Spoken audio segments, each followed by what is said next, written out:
চলে গেছিলাম দীঘা। কেমন করে গেলাম জানতে চাও? চলে গেছিলাম জগন্নাথ মন্দির দর্শন করতে। ফিরে এলাম, আলোর উৎসবে মেতে উঠলাম, কালী পুজো কেমন করে বাড়ি সাজালাম। আর তারপরে আজকে কোনো চমক নেই, শেষে দেখতে পাবে পৌঁছে গেছিলাম নৈহাটির বড়মার কাছে। দর্শন করো তাহলে সবাই মাকে। কালী পুজোর আগে এবার হঠাৎ করে একদম বেরিয়ে পড়া। ঠিক করলাম যে দীঘা যাব। আমরা দুজন আর আমাদের বেয়ান পিউ আর দাদা। সেই মতো আগের দিন রাত্রিরে অনলাইনে শ্যামলীর টিকিট কাটলাম। সকাল 6:30টায় পৌঁছে গেলাম স্প্ল্যানেডে। স্প্ল্যানেড থেকে প্রচুর কোম্পানির বাস ছাড়ে, কিন্তু শ্যামলী দেখলাম বেশ আরামদায়ক। ওঠার সঙ্গে সঙ্গে হাতে চলে এলো একটা করে জলের বোতল। বেশ কিছুক্ষণ চলার পর প্রথম গন্তব্য হচ্ছে কোলাঘাট। এখানে দাঁড়ায় ওরা একটুখানি ফ্রেশ হওয়ার জন্য আর ব্রেকফাস্ট করার জন্য। বেশ পরিষ্কার পরিচ্ছন্ন ব্যবস্থা। পেট পুজো হয়ে গেল। গরম গরম ফুলকো লুচি আর তার সঙ্গে ঘুগনি, আর সাথে অবশ্যই ছিল মাটির ভাঁড়ের চা। আবার চলা শুরু।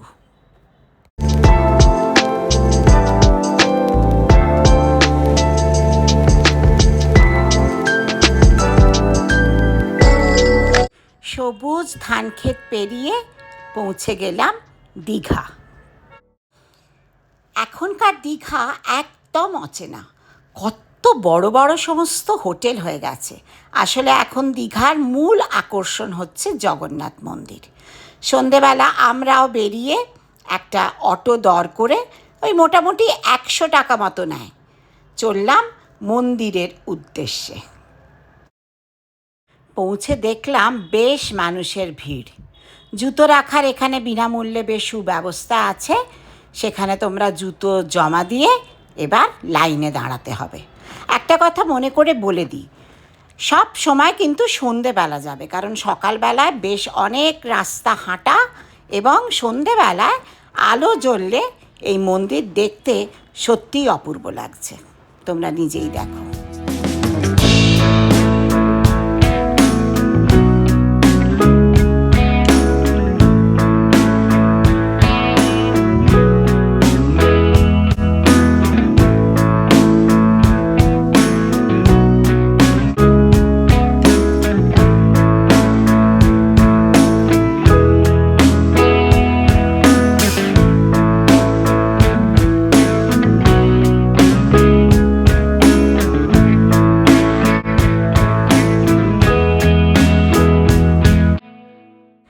দাঁড়াও, একটা কথা বলে নি, চারিদিকে এরকম পদ্ম ফুলের বন বানানো হয়েছে। জলের মধ্যে পদ্ম ফুটে আছে, আর ঠিক তার মাঝখানে হচ্ছে ওই মূল মন্দির। কেমন ভাল লাগছে তোমাদের?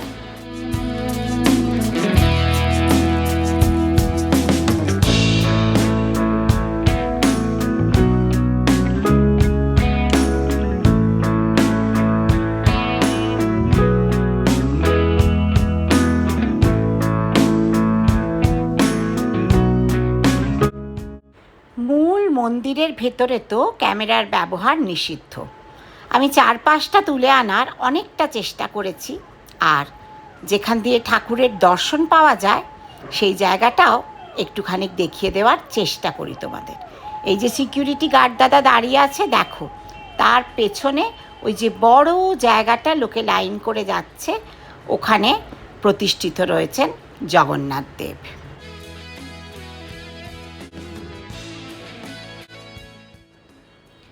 জয় শ্রী জগন্নাথ।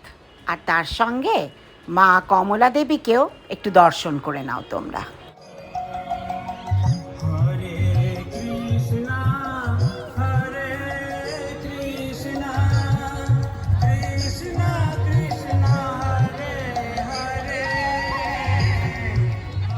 এই হচ্ছে দীঘার জগন্নাথ মন্দির। তোমাদের কেমন লাগলো আমার সঙ্গে এই মন্দির দেখতে? আমার কিন্তু বেশ ভালো লাগলো।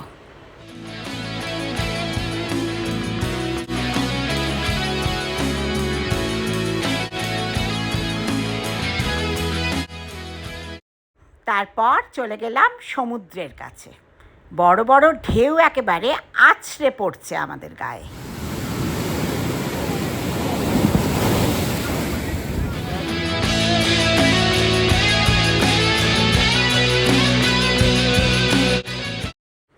রাতে ডিনার করতে গেলাম সেই পুরনো সৈকতাবাসে। দারুণ টেস্টি খাবার কিন্তু। পরের দিন সমুদ্রের পাড়ে গিয়ে দেখি লোকের লোকারণ্য। পালিয়ে এলাম বাবা।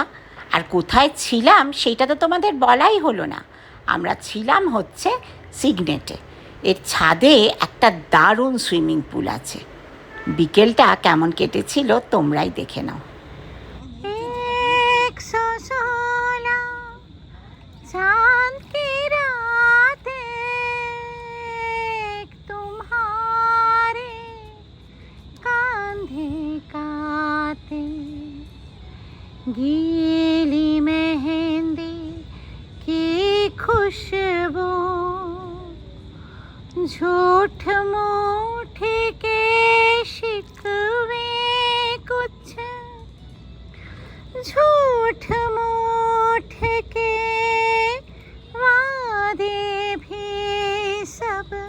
काँप रही है, सब भिजवा दो मेरा वो सामान लौटा दो,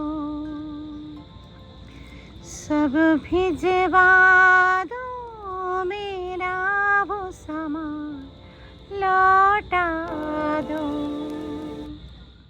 দুটো দিন হাসি গল্পে আড্ডায় তাস খেলায় জমজমাট কেটে গেল। ফিরে এসে দেখো এবার কিরকম মেতে উঠেছি আবার আলোর উৎসবে।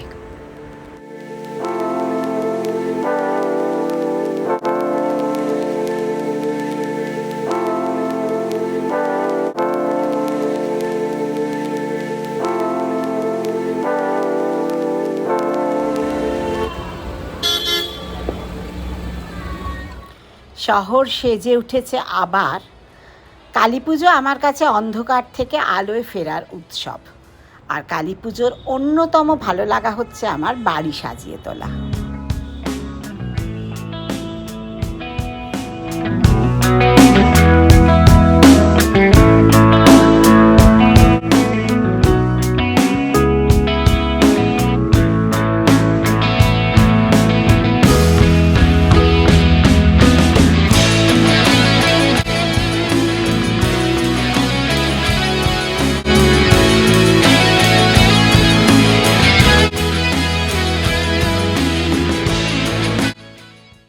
তোমরাও নিশ্চয়ই সবাই তোমাদের বাড়ি খুব সুন্দর করে সাজিয়েছ।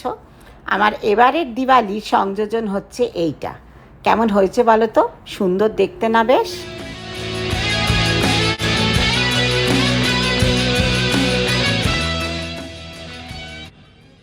এবার আসি আসল কথায়। One of my wish fulfilled it. আমি ভাইফোঁটার দিন পৌঁছে গেছিলাম, সবাই নিশ্চয়ই চিনতেই পারছ, বড় মার কাছে। ধর্ম যার যার, বড় মা কিন্তু সবার।